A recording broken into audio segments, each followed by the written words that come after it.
Hey y'all, it's day 15 and 40 days of preparation in our series called Get Ready, and we are getting ready. We are getting ready for more of God in our lives, more of victory, more of freedom from temptation, more of leaving behind painful patterns and our past, the kind of things that only God can do to us and the kind of things that Jesus promised to us in the abundant life that He arose from the dead to provide. So we're going to go through our passage in Isaiah 40 a little bit more. We've been getting so much out of that. Let me go over it with you again. Isaiah 41 says, "Comfort, comfort my people, declares the Lord. And speak tenderly to Jerusalem and cry to her that her warfare has ended, that her iniquity is pardoned, that she has received from the Lord double for all of her sin. A voice crying in the wilderness, prepare the way of the Lord. Make straight in the desert a highway for our God. Every valley shall be lifted up, and every mountain and hill shall be made low, and the rough places a plain. The glory of the Lord shall be revealed, and all flesh will see it together, for the mouth of the Lord has spoken." Well, I want to just talk for a little bit today about the next phrase, prepare the way of the Lord. And obviously the analogy in the passage is a highway, and that God is coming to His people and they're preparing for His arrival. And obstacles in the road have to be taken out of the way. We're going to talk about those starting on day 16. But for right now, the way of the Lord. And of course, Jesus said, "I am the way, the truth, and the life. No one comes to the Father but by me." But the way in this passage is the way or the path over which God travels to move more deeply into our lives.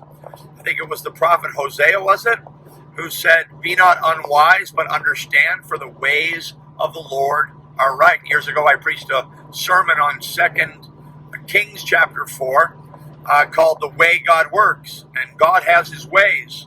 We were learning earlier that as high as the heavens are above the earth, so high are God's ways above our ways. In that regard, in the matter of pardon.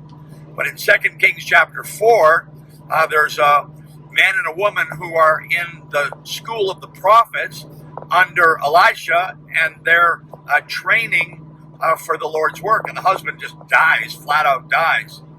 And we learn from that passage that we all face times of desperate need. And just because they were in ministry, just because they were preparing to serve the Lord in extraordinary ways, doesn't mean that they're going to be without hardship, that they're going to be without suffering. And what's also interesting in the passage, she goes to the prophet and she says, she's seeking help.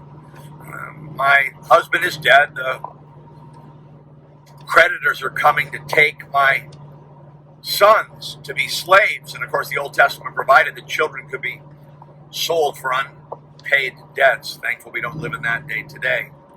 So she was heart-stricken, and the prophet said to her, "Well, what do you have in the house?" Which seems like sort of a crazy question. I mean, if I had something, I wouldn't be here crying in your office. But anyway, she said, "I just have this jar of oil." So he's like, "Go to all your neighbors, borrow jars, not too few." And when she had done that and got the jars, she came into the house, shut the door, her and her sons, and she began to pour.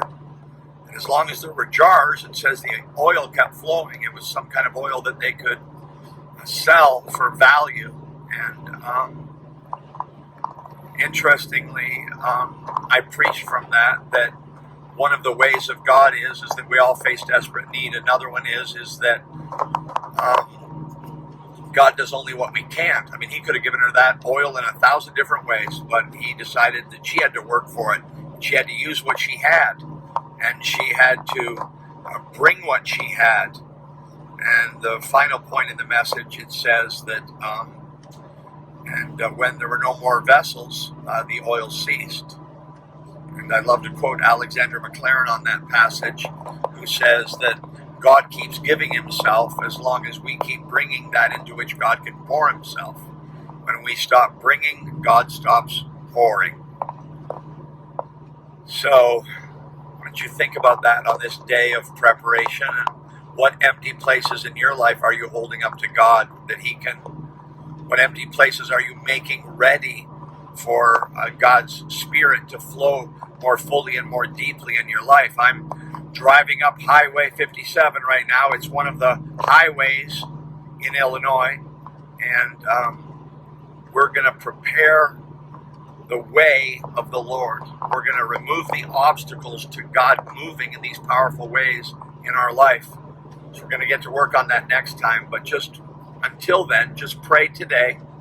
And if you want to leave a comment below, we'll pray for you too. We'd love to pray for you. Just leave a comment about what God's doing in your life. We're in this together. We love you very much. See you again tomorrow. God bless.